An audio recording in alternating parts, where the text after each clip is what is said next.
Welcome to Cartoonist Kayfabe. My name is Jim Rugg. My name's Ed Piskor.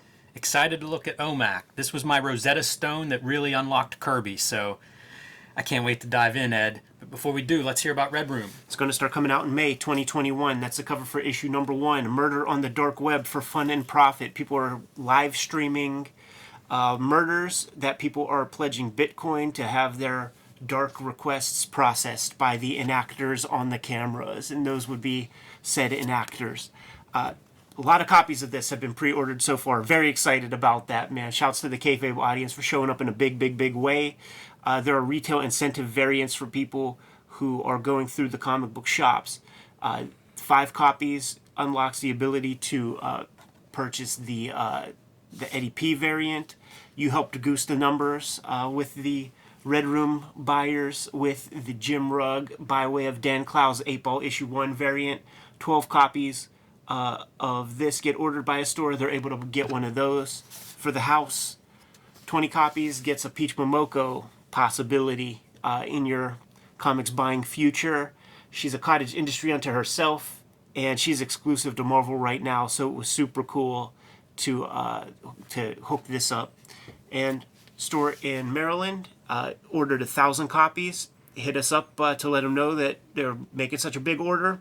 Had to draw them an exclusive cover for that kind of investment into Red Room.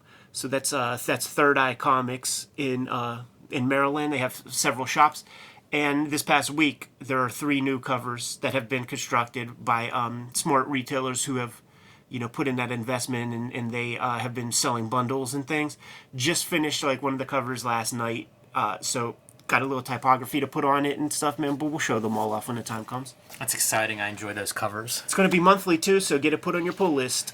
You can join me on Patreon at patreon.com/JimRugg, where I post a lot of my out-of-print zines and mini comics. Right now, that's what I am flipping through. This is a catalog from a ballpoint pen drawing show that I had in LA years ago. The catalog sold out pretty quickly, so if you would like a collection of these drawings, the place to get it is patreon.com/JimRugg.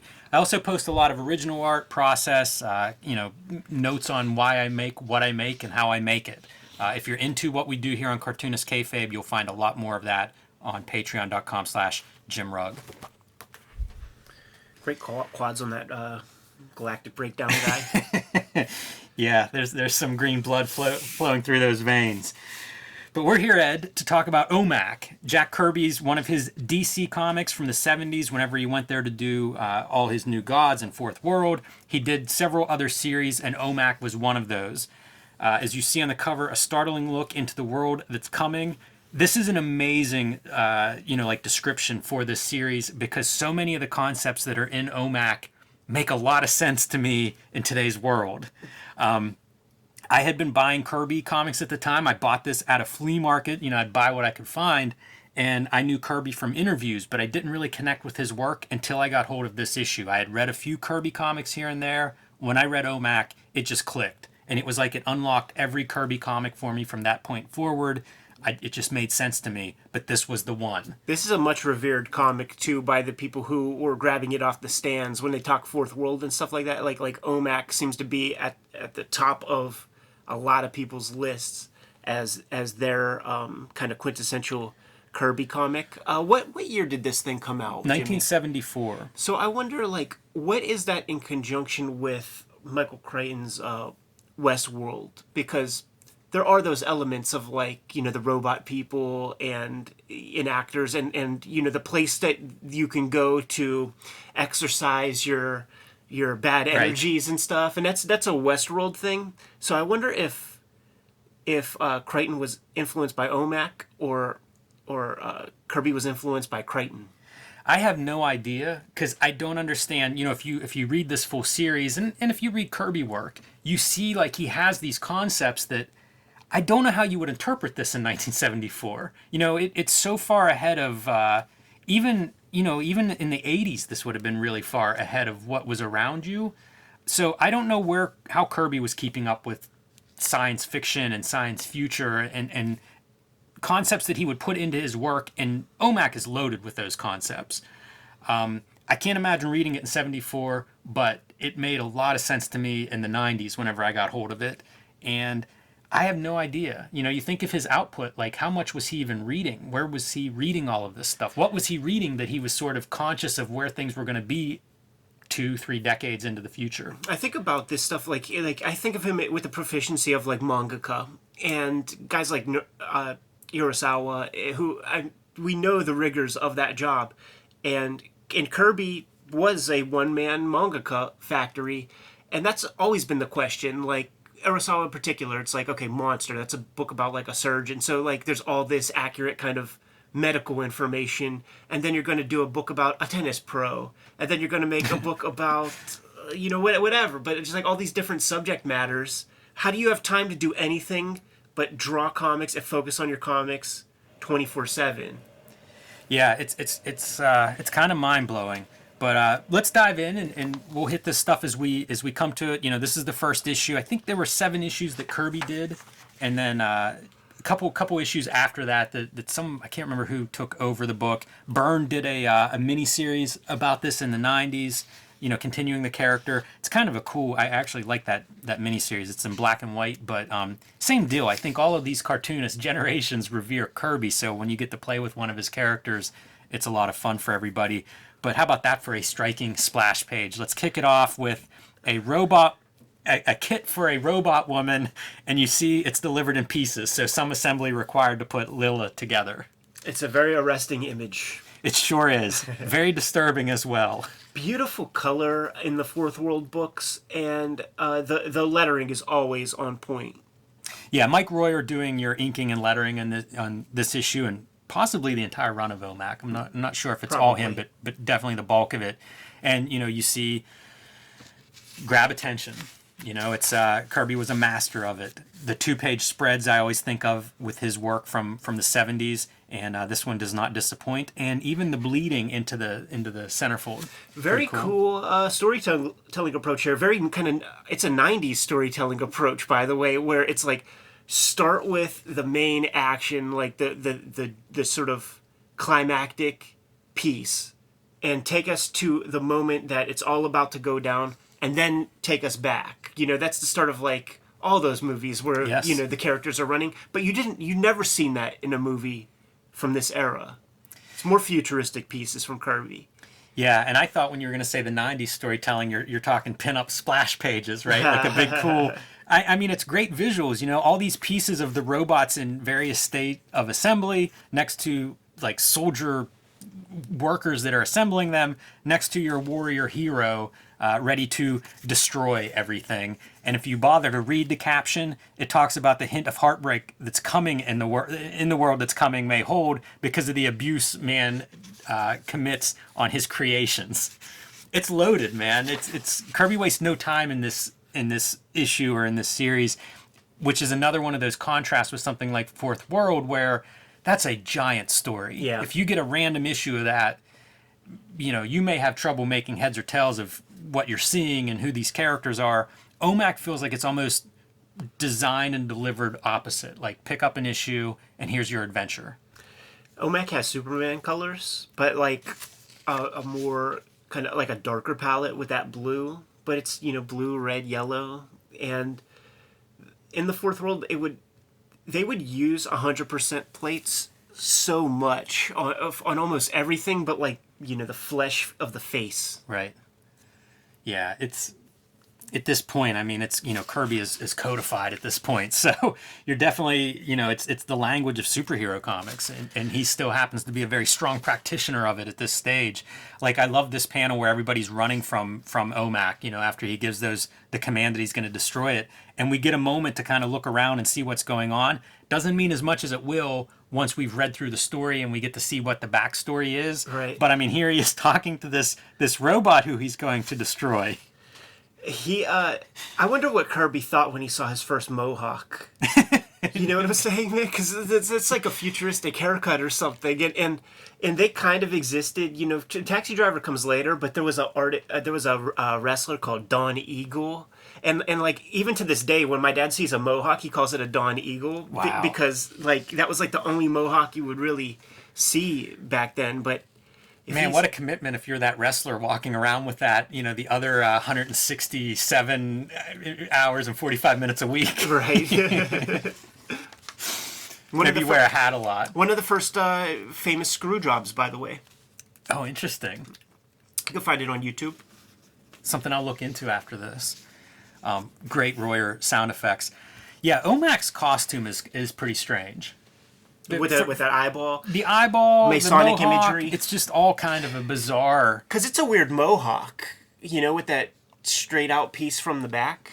Yeah, it's kind of the Ferris Bueller shower mohawk, too, It is, because he's got the hair on the sides as well. Right. All right, let's make sense of what we've just seen here. He's destroyed a robot factory. Why would he do that? What is wrong with it? And cut back to origin, essentially, of who OMAC is and how he's coming to be. You see Project OMAC, and this is the Global Peace Agency agents here that are going to deliver this information. They were looking for a candidate that could be OMAC, which is essentially a super soldier out to maintain peace for fight for humanity. Humanity, because it's a global nation now. And the reason why you don't see these dudes' faces is because you don't need to know what country of origin they're from or anything. We're one world, we're one society at this point.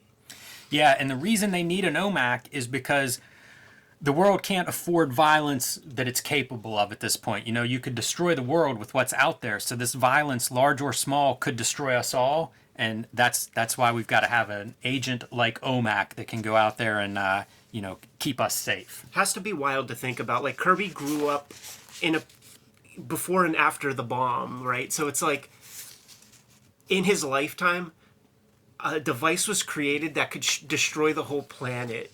That's wild shit. Yeah, for sure. And obviously his experience fighting in war, I think, is loosely connected to that. The idea that somebody could come to power and have a world war, right, or cause a world war, that could threaten humanity. And especially, as you say, once these bigger bombs get made, you got to figure out a different system. He was born at a time when, like when Churchill was in World War I, he was fighting with sabers, with a little sword. Yeah. Yeah, it's incredible to think about what would have happened in Kirby's life. I mean, at this point, is he in his 60s? So, he would have seen all of this technological development, definitely, and cultural and social changes.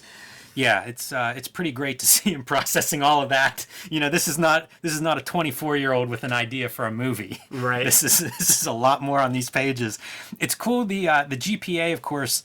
You see lots of this now. This idea of globalization, both as peacekeeping, but also everything, trade, pollution. All the effects of that. I think you can see that represented with some of the concepts here.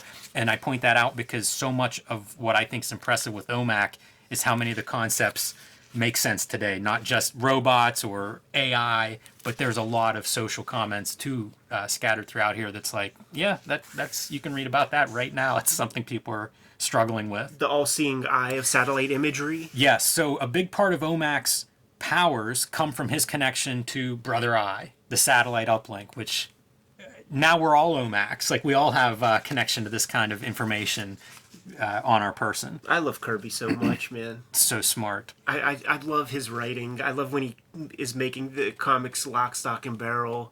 I'm buying whatever he's selling, man.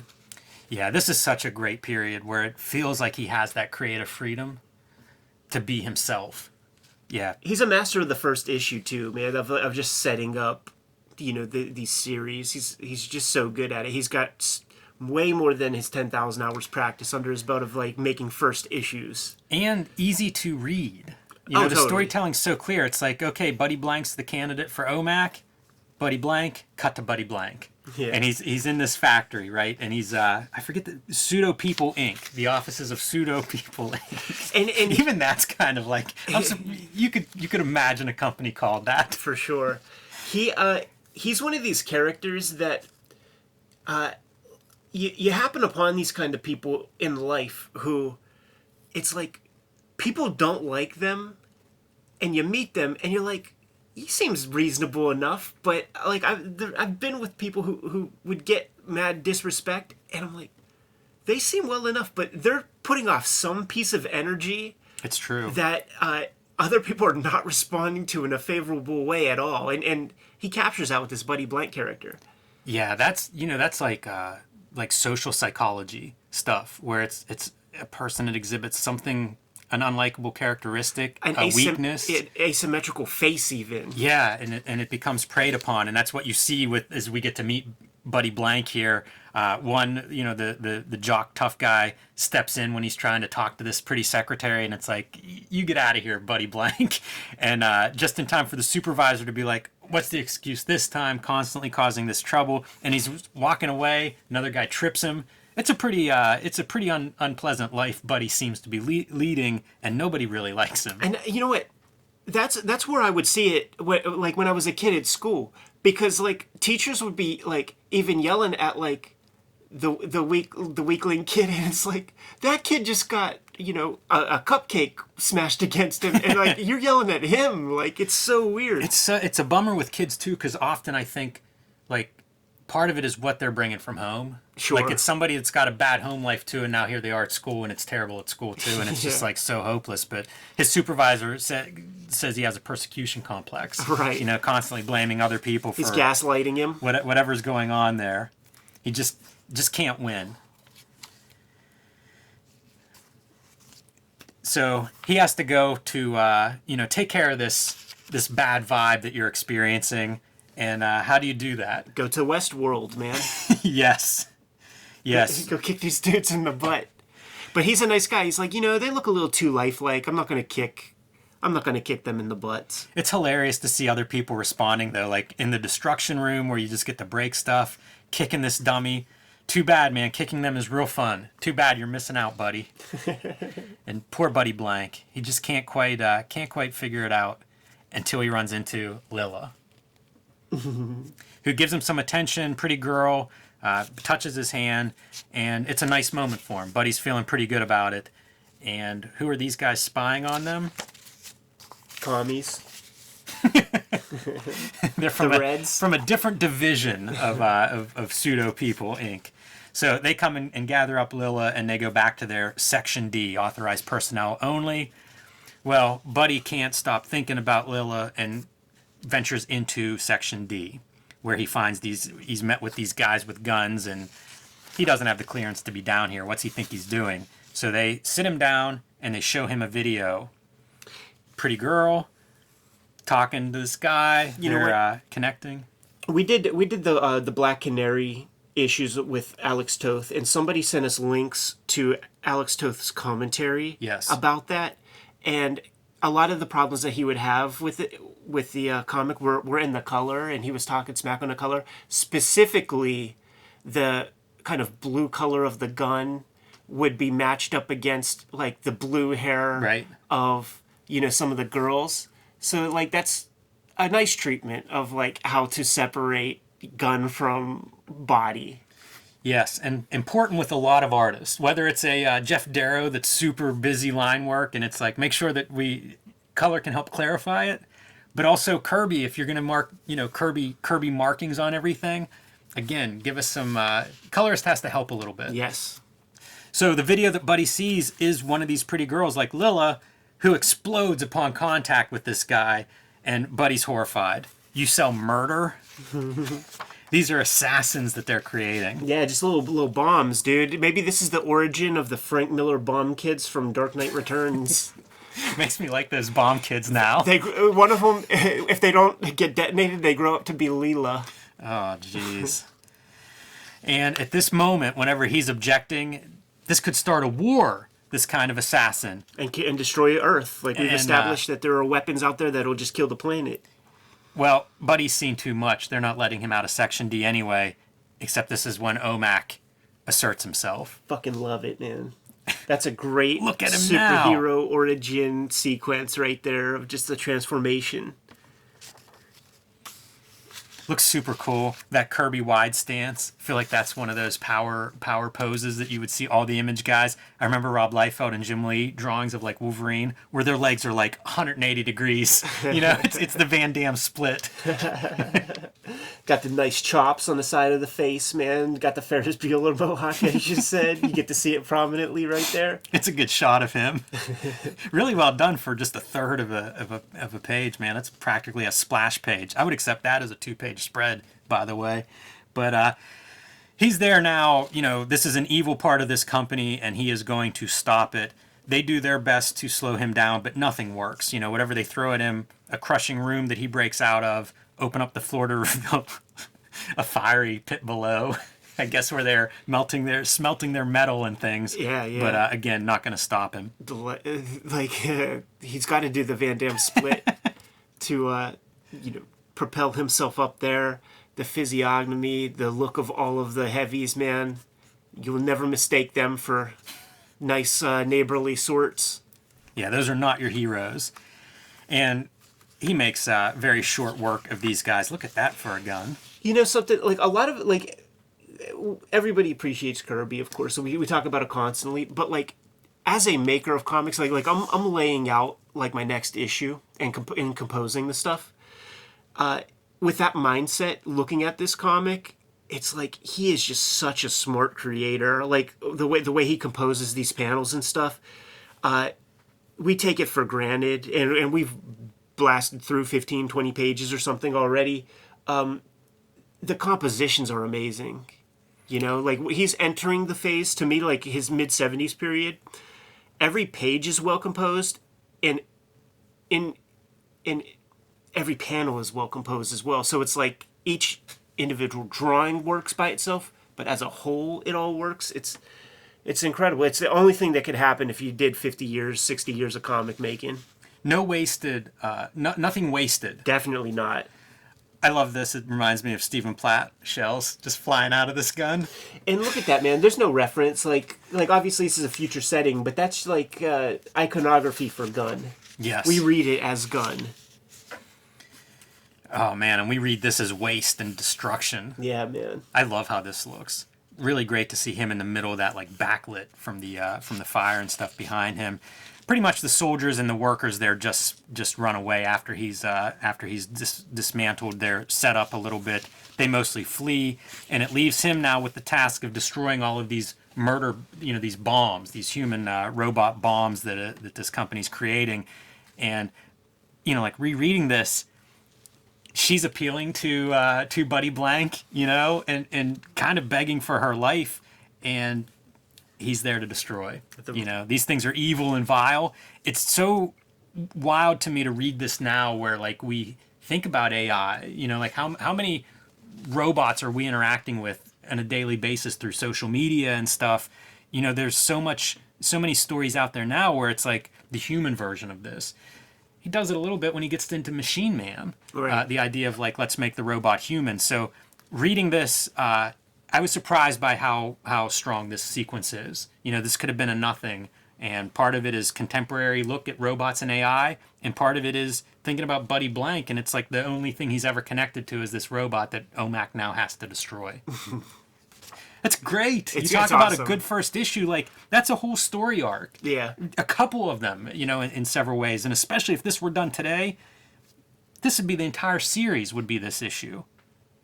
And you get your little bit of setup essentially for the series. Always love these. Yes. The text page from Jack Kirby explaining some of the concepts and what he wants to do with this. And it's really cool because he is into science fiction and science future. And this is the series that he's created that is going to allow him to explore some of these concepts. I can remember reading somewhere that he would put his science fiction about 30 years in the future, because if it was any further, it would just be impossible to really understand. And when I first read this, it's late 90s, maybe getting into early 2000s by the time I got a set of these. And it was kind of that 30-year mark. And it made so much sense to me, which again made me wonder, like, how was this received in the 70s? And I guess not that well. He does 6-7 issues of it. But some of these other concepts, like you see, the next issue is want to rent a city. In the world that's coming, the super rich can do it, especially Mr. Big. I mean, wealth, the inequality of wealth distribution is one of the hottest topics in our lives. Kirby's talking about it with this kind of thing. The super wealthy, what happens when you can basically rent a city by yourself? Well, you get to write those laws that govern that space, and that's what you're going to see in the next issue. So, he combines these ideas that are creepily relevant today, but puts them into this adventure action story genre, where it's like, okay, OMAC's got to venture into one of these cities. That's what we're going to see. There's some wrongdoing going on in this private city, and OMAC's going to go there to take care of, to right some wrongs. We've recorded a bunch of videos this week. We had to read a lot of different stuff. We read Jamie Hewlett's Fireball. We read a conversation between Gil Kane and Robert Crumb at a convention, talking about art making and stuff. So I have all these different thoughts in mind, and Kirby, after reading this, I look at the artwork and the story concepts with the same kind of like whimsy as like a Jamie Hewlett kind of thing. He's way more sound as a story creator and knows the beats that need to be there to kind of sell magazines to kids and all that. But there's just ideas on every page, and there's imagination in every panel, and it's all beautiful, and it's his own language. It's really cool, man. Yeah, it's one of the highlights for me with Kirby. It opened my eyes to what he could do, and revisiting it, it all holds up. I mean, it's better on this reread than I remembered it in my head, and I remembered it very fondly. Some of the cool highlights from his intro page, he talks about Disneyland as being one of the sources of like inspiring the robot idea, because they would have their automatons and things like that. So it's wild to think like he's seeing that, but his process of it is like, how does this work in the world? Are we going to have these automatons everywhere? Companies making them? Can they be weaponized? And pretty soon you've got your story here for OMAC 1. Talks about the dawning of a super age and how will man, individuals be defenseless against whatever this is. Very great concepts. Yes. Really exciting. What a bunch of ideas too to go into like a new series, a short series, or even a standalone single issue like this. I guess so much imagination. Yeah, I'm just trying to think of like the zeitgeist, and I guess maybe Stepford Wives. I think that was a '60s book. Yeah, I think you can find some other context for this, but not a lot. It certainly was not like the zeitgeist that so much of these concepts feel like they are today. Yeah, for sure. Yeah, I mean, he's absolutely bringing his own stuff into it, but what a cool comic book. I love it. Yeah, one of my favorites, a really good standalone, and now you can find this collected and reprinted and read the whole series. So I can't recommend it enough. I read a Jack Kirby comic. I want to make some comics myself. K-Fabers, like, follow, subscribe to the YouTube channel. Hit the bell. We'll notify you when new vids are available. Jimmy, what do you have out there? Join me on Patreon at patreon.com/JimRugg, where you can download my out-of-print, hard-to-find mini comics and zines. You can see lots of my original art. You can see how I try to make comics in the Jack Kirby tradition. Patreon.com/JimRugg. I'm not quite to Jack Kirby Fantastic Four age yet, man, so I have to try to make my Fantastic Four before I hit that benchmark. You know what I'm saying, Jimmy? One effort on that track is Red Room, which is going to start coming out in May of 2021. It's going to be a monthly comic, Murder on the Dark Web for Fun and Profit. You could pre-order the comic at the link tree in the description below directly from Fantagraphics. You could read the comics ahead of time on my Patreon, patreon.com/EdPiskor. It's kind of like Kirby's Monster Comics phase. Yeah, is where you're at. Yeah. Everyone at home, you can subscribe to the Cartoonist Kayfabe e-newsletter at the links below this video. That's the best way to keep up with everything that we're doing, everything that we have coming out. 2021 is going to be a banner year, very busy here. So subscribe to that newsletter to make sure you don't miss anything at the links below this video. You can also find Cartoonist Kayfabe t-shirts and merchandise at the links below this video. Jimmy, give one more set of marching orders, man. We're going to be on our way. Read more comics.